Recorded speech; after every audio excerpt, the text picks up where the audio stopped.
si aad uga soo degto Termux waxaad tagi doontaa Play Store-kaaga deedna waxaad ku qori doontaa Termux deedna Termux ay ku qoran tahay ku dhufan doontaa calaamadda leh kadib install baad siini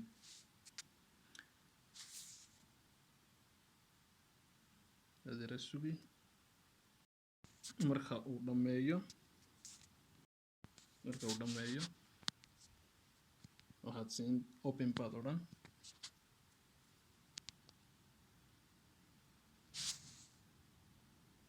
deedna waka talaabada hore ee qaadaysaa waxa weeye inaad install garayso packageska saddexda mid baad ku package ku install garayni kadib waxaad qori taa hore package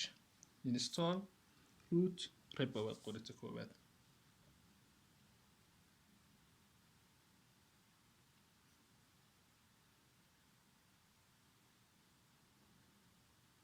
markaa waqti inay qaadato laga yaabaa waxay ku xidhan tahay xawaaraha internetkaaga ku xidhan tahay markaa waad ila sugi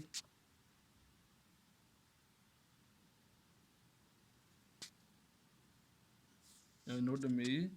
ta kalaad soo qaadi doontaa haddana package install unstable repo baad iyadana samayn doontaa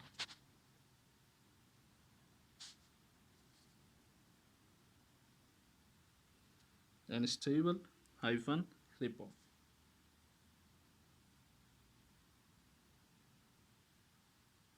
deedna iyadana enter baad odhan